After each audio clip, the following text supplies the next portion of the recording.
سلام بچه، حالتون چطوره؟ امیدوارم حالتون عالی باشه. اگر شما هم مثل من عاشق پرونده های جنایی هستید، این چنل برای شماست. میریم سراغ اولین پرونده جنایی این چنل. تاکاهیرو شیراشی، معروف قاتل توییتری. تاکاهیرو در تاریخ 27 مه سال 1992 در استان ایواته در ژاپن به دنیا آمد. تاکاهیرو یکی از کسایی بود که در سنین نوجوانی به انجام بازی بیهوشی اعتیاد داشت. این بازی در یک دوره بین جوانها و نوجوانهای ژاپنی خیلی محبوب بود. باعث میشد عواطفشون رو کاملا از دست بدن. پدر و مادر تاکاهیرو از همدیگه جدا شدن. تاکاهیرو با پدرش موند و مادرش هم با خواهرش زندگی کرد. رابطه تاکاهیرو با پدرش خیلی خوب بود و اون کل اوقات فراغت و بعد از مدرسه‌اش رو با پدرش سپری می‌کرد. وقتی مدرسه تموم شد، علاقه‌اش رو کاملا به درس و دانشگاه از دست داد. پدرش رو مجبور کرد که یک خونه کوچیک نزدیک خونه‌شون براش اجاره کنه و خودش هم اجاره‌اش رو پرداخت کنه. اما همچنان تاکاهیرو هیچ درآمدی نداشت، پس تصمیم گرفت راه دیگه‌ای رو پیدا کنه. چسبیدن به دخترهایی که میتونه ازشون پول بگیره و به اصطلاح اونها رو تیغ بزنه خب براش خیلی خوب بود. میزوکی یه دختر 21 ساله با وضع زندگی مناسب بود، اما به دلایلی افسرده بود و توی توییتر دنبال گروه‌هایی میگشت بتونه حرف بزنه و حرف دلشون رو به اونا بگه و بدون که اونا قضاوتش کنن باهاش صحبت کنن. بعض قضا تو تله تاکاهیرو میافته. تاکاهیرو میزوکی رو استاک میکنه و تمام پستاش رو چک میکنه تا بتونه خودش رو شبیه اون جا بزنه و بهش نزدیک بشه. اونا با همدیگه صحبت میکنن و میزوکی از این که یکی همدم خودش پیدا کرده خیلی خوشحاله. بیچاره نمیدونه چی در انتظارشه. بالاخره با همدیگه یه کافه میرن و با هم قرار میذارن، اما وقتی تاکاهیرو میره اونجا میبینه میزوکی تنها نیست و با یه پسر به نام شوگو که دوست پسرش بوده اومده.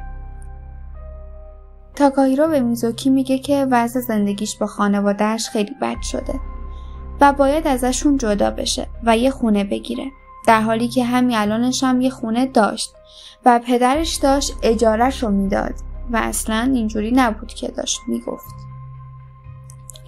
بالاخره تاکاهیرو میزوکی رو راضی میکنه تا $4500 بهش پول بده. تاکاهیرو میزوکی رو به خونش دعوت میکنه. خونه‌ای که مثلا با پول میزوکی خریده بوده. قبل از اینکه میزوکی برسه، تاکاهیرو داشت توی اینترنت سرچ میکرد که چقدر طول میکشه یه آدم بر اثر خفگی بمیره؟ چجوری میشه یه بدن رو تیکه تیکه کنیم؟ یا چقدر طول میکشه بوی جنازه بلند نشه؟ وقتی میزوکی به خونه تاکاهیرو میرسه و میره داخل، برای تاکاهیرو خوشحال میشه که بالاخره تونسته به چیزی که میخواد برسه و زندگی خوبی داشته باشه. روی مبل میشینه و مشغول خوشوبش کردن با تاکاهیرو میشه که یهو بلند میشه تاکاهیرو و در رو قفل میکنه و به سمت میزوکی هجوم میاد و روی قفسه سینه‌اش میشینه و خفش میکنه. تاکاهیرو بعدها تو اعترافاتش میگه که همیشه دلم میخواست با میزوکی رابطه عاطفی داشته باشم، اما وقتی داشتم خفش میکردم فهمیدم دلم رابطه عاطفی نمیخواست. دلم میخواست بهش نشون بدم که ازش بهترم. 5 دقیقه طول میکشه که میزوکی هوشیاریش رو از دست بده و وقتی این اتفاق میفته دست و پا و گردن میزوکی رو با کابل میبنده و اون رو از بالکن خونه آویزون میکنه و تمام فانتزی های جنسیش رو روی دختر بیچاره پیاده میکنه.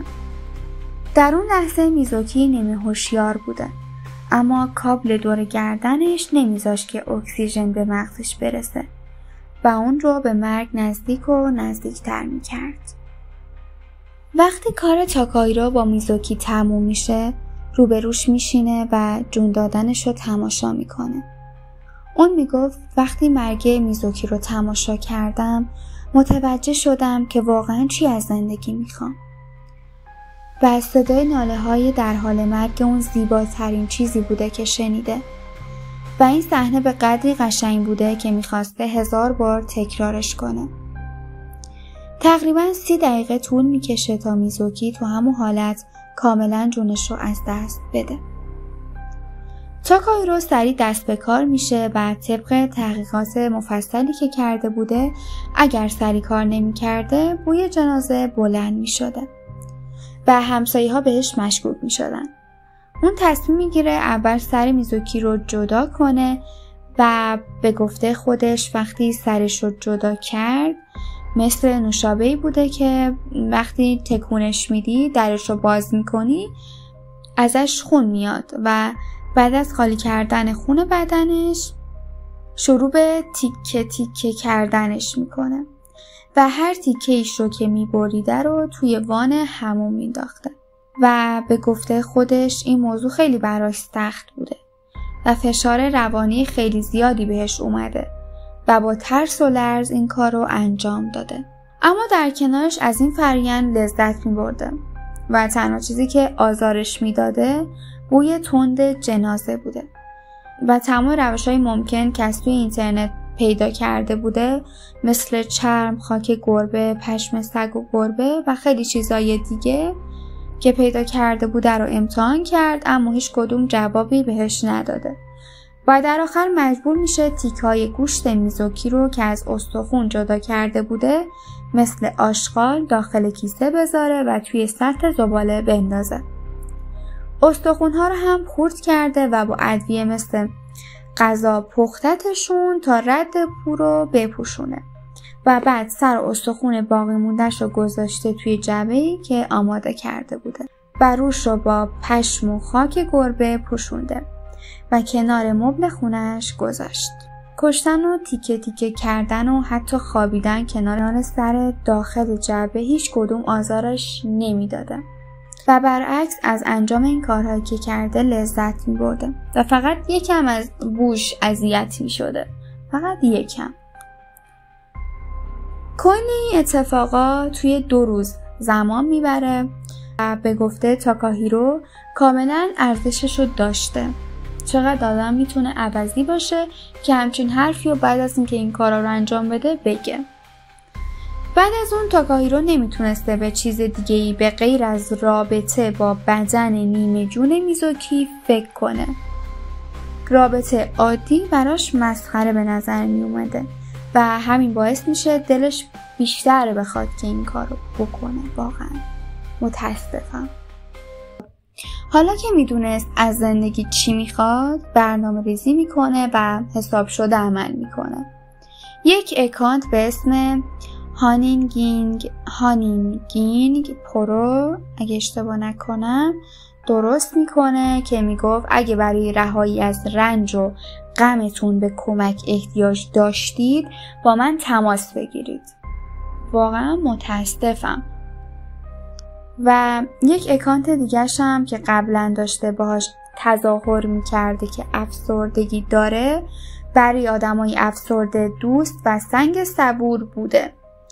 اون با هر دوتا اکانت به سمت آدمهای افسرده میرن و مطمئن بود که افرادی که مشکل روحی روانی دارن به یکیشون قطعا جواب میدن به امید اینکه یا کمکشون کنه زودتر بمیرن یا محرم اسرارشون بشه و درست فکر میکرد. 5 روز بعد از اینکه میزوکی رو به قتل میرسونه کوروهای 15 ساله توی دام تاکاهیرو میفته. کوروها به خاطر مشکلات درسی و خانوادگی و البته به اقتضای سنش تمام توییت‌هاش در مورد افسردگی و گرفتن جون خودش بوده و به خاطر همین تاکاهیرو میره سمتش و اعتمادش رو جلب میکنه.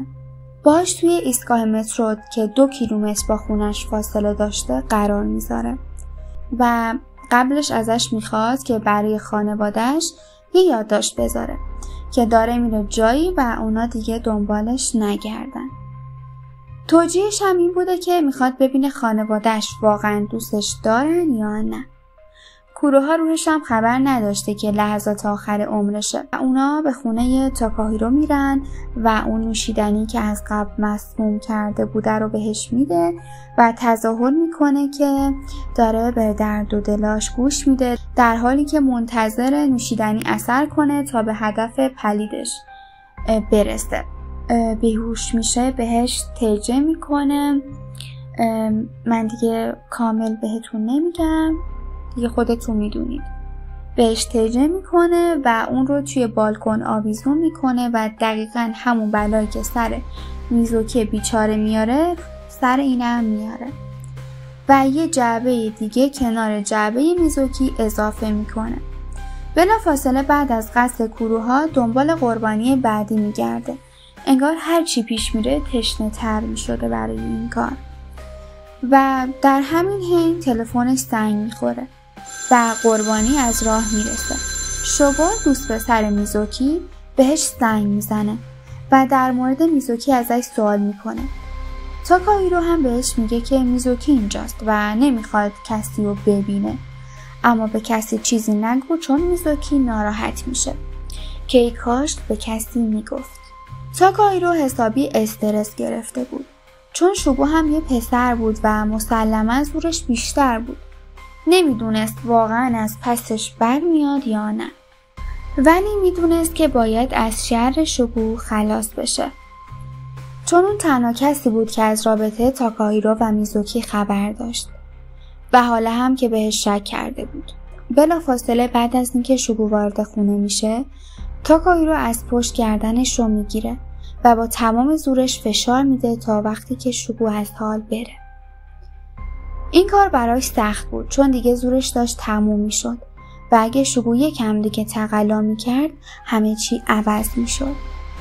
مثل بقیه قربانی‌ها شوگو رو از بالکن آویزون میکنه و منتظر میمونه تا شوگو جون بده و بمیره و طبق معمول سلاخیشو میکنه و اینجوری یه جعبه به جعبه هایی که داشته اضافه میکنه. بعد از قتل شوگو تاکاهیرو حسابی به خودش افتخار میکنه چون بدون اینکه بیهوشش کنه تونسته دخلشو بیاره و این باعث شد که ترسش کاملا بریزه و قربانی بعدی هیناکوی 19 ساله بوده و طبق معمول با همون الگوی قبلی تاکاهیرو اون رو به خونش میاره و مشغول تیکه تیکه کردنش بوده که زنگ خونه به صدا در میاد. کیمی دوست دختر تاکاهیرو بلافاصله میرسه و بعد از اینکه کیمی وارد خونه میشه از بوی تعفن تعجب میکنه و حالت تهوع میگیره و به سمت دستشویی میره که تاکاهیرو سریعا جلوشو میگیره. بعد از اینکه کیمی سوال پیشش میکنه تاکاهیرو میگه اون دختری که افسردگی داشت و میخواست خودکشی کنه رو یادته؟ من بهش کمک کردم و الان دارم تیکه تیکش میکنم تا ببرمش بیرون. کیمی میترسه ولی چیزی رو نمیگه که تاکاهیرو بلای سرش نیاره و خیلی زود بهانه جور میکنه که از خونه بزنه بیرون. اون ساعتها توی خیابون بی هدف میچرخه و وقتی به خونه میرسه دیگه جوابی به تاکاهیرو نمیده و کاملا از زندگیش حذفش میکنه. ولی این به دلایلی نامعلوم به پلیس خبر نمیده که نمیدونم حتما تهدیدش کرده بوده یا یه چیزی داشته که از اون میترسیده. از تاکاهیرو حتما میترسیده. همین کارش باعث میشه تاکاهیرو به قتل دخترهای افسرده توییتری ادامه بده. این کار براش عملاً شغلش شده بوده و خیلی راحت آدما رو به دلایل مختلفی اغوا میکرده و به خونش میکشونده و اونها رو میکشته و به جعبه‌های توی خونش اضافه میکرده. انگار داشته کلکسیون جمع میکرده. توی 2 ماه تاکاهیرو 8 نفر رو به قتل میرسونه و سر و استخونهای بزرگشون رو توی جعبه یا یخچال میذاره و بقیه اعضای بدنشون رو توی کیسه زباله جلوی در آپارتمان میذاره. ولی من واقعا نمیفهمم که چرا اطرافیان و همسایه ها اصلا متوجه نشدن، چون که همیشه بوی تعفن میداده خونش و آشغال سنگینی هم هر روز میذاشته جلوی در و حتی سر و صداهایی که از خونش می اومده هیچ کدومشون باعث نشده که بقیه بهش شک کنن. خانواده‌های قربانی به پلیس اطلاع داده بودند، اما پلیس هم هیچ کاری نکرد. انگار همگی دست به دست هم داده بودند که تاکاهیرو بتونه به کارش ادامه بده. تا اینکه میرسیم به قربانی آخر تاکاهیرو، یعنی آکوی 20 ساله. آکو پدرش رو توی سن کم از دست داده بوده و مادرش هم بر اثر بیماری اخیراً فوت شده بوده و فقط اون مونده بوده و برادرش. مادرش برای آکو خیلی سنگین بود و اون همیشه توی جلسات افسردگی شرکت میکرده و توی اکانت توییترش برای مادرش نامی مینوشته. این بین چند تا توییت هم راجع به خودکشی میزنه که خیلی سریع توی دام چرب زبونی تاکاهیرو میفته. برخلاف بقیه قربانی‌ها، اون به اکانت هانینگینگ پرو پیام میده و ازش کمک میخواد. به گفته تاکاهیرو، اون برای برادرش یه نامه نوشته که دنبالش نگرده و به ایستگاه مترویی میره که با تاکاهیرو قرار داشته. در حالی که منتظر تاکاهیرو بوده، به این فکر میفته که اگه این کارو کنه برادرش چی میشه و این فکر منصرفش میکنه خوشبختانه و به برادرش زنگ میزنه و میگه که مراقبم باش و من جز تو کسی رو ندارم.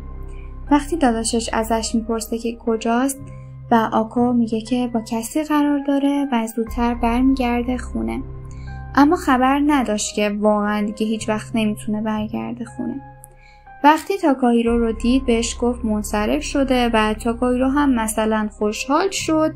بهش گفت اتفاقا من دنبال این بودم که تو رو منصرفت کنم، دلیل ملاقات من این بود که تو رو منصرفت کنم و سریعا به شخصیت دوستانه و مهربونش سویچ میشه و آکو رو دعوت میکنه به خونش و تو مسیر خونه کلن داشت آکو رو تحسین میکرد و بهش امید میداد و وقتی که رسیدند خونه نوشیدنی مصدوم شده رو بهش میده و منتظر میشه که دوباره همون اتفاقا رو مرور کنه و انجام بده و میخواست این بار یه کار جدید رو امتحان کنه، خبر مرگش. پس وقتی بیهوش شد سریعاً آویزونش کرد و کشتش و با جسدش رابطه جنسی برقرار میکنه. وقتی این کار انجام شد متوجه میشه که چقدر این کار براش لذت بخشه، چقدر این کار رو دوست داره و طبق معمول مثل قربانی دیگه تیکه تیکش میکنه و جعبه جدیدی رو کنار بقیه میذاره. برادر آکا هارو وقتی میبینه خبری از خواهرش نیست شک میکنه و به پلیس زنگ میزنه، اما طبق معمول پلیس هیچ کاری نمیکنه. واقعا پلیسای ژاپن از شلغم هم شلغم ترن و پس هارو تصمیم میگیره که خودش دست به کار بشه. هارو سراغ لپتاپ خواهرش میره و چتاشو چک میکنه و چشمش به اکانت هانینگ پرو میفته و شک میکنه و میبینه تمام پستای اکانت در مورد خودکشیه. پس با خودش میگه اگه کسی از خواهرش خبر داشته باشه حتما این اکانته. از یکی از دوستاش به اسم اری کمک میگیره و ازش میخواد یه اکانت جدید بزنه و چند تا توییت در مورد خودکشی توش بنویسه و بعد با اکانت تاکاهیرو ارتباط بگیره. و بعد از 2 روز تاکاهیرو با اری تو همون ایستگاه مترو همیشگی با همدیگه قرار میذارن. هارو با پلیسا هماهنگ میشه و اونا بالاخره به خودشون میان و 5 نفر رو برای پشتیبانی میفرستن. وقتی اری و تاکاهیرو به سمت خونه راه میافتن، پلیسا و هارو با احتیاط تعقیبشون میکنه. بلافاصله بعد از اینکه تاکاهیرو در رو میبنده، فاصله پلیسا میریزن توی خونه. به گفته پلیسا اونجا عمل کشتارگاه بود. بوی تعفن میداد و همه جا پر بود از خون و لباس و کفش‌های قربانی ها. 9 تا جعبه اونجا بود و کنارش جعبه خالی هم بود که قرار بود با سر استخون‌های اری پر بشه و مجموعاً 9 تا سر بریده و 240 تا استخون پیدا شد. سرانجام تو اکتبر 2017 قاتل توییتری دستگیر شد و به جنایت‌های وحشتناکش پایان داد. اون توی دادگاه به تمام جنایت‌هاش جلوی چشم خانواده‌های قربانی‌ها اعتراف کرد، بدون اینکه حتی کلمه‌ای رو جا بذاره و حتی کوچکترین اثری بعدی توی چهرش باشه. وقتی دادستان ازش میپرسه که پشیمونی نداری، اون جواب میده تنها پشیمونیم کشتن آکا بود، چون باعث شد گیر بیفتم. از تمام کارهایی که انجام دادم لذت بردم و پشیمونی ندارم. حتی وقتی وکیلش داشت ازش دفاع میکرد، تاکاهیرو سرش داد میزنه و میگه که ساکت بشه. واقعا هم باید دهنش رو میبسته اون وکیل. تاکاهیرو شیراشی حکم اعدامو میگیره ولی مشتاقانه عاشق این بوده که اعدام بشه. ولی خانواده‌های قربانی ها تصمیم میگیرن نامه‌ای به دادستان بدن که حکمش رو به حبس ابد تغییر بده و از دادستان جوابی نگرفتن. اما هنوز بعد از گذشت حدود 8 سال تاکاهیرو هنوز توی صف اعدامه. این کارو میکنن که اون هر روز به این فکر کنه که معلوم نیست که قراره بمیره و فردا ممکنه روز مرگش باشه و عذاب بکشه.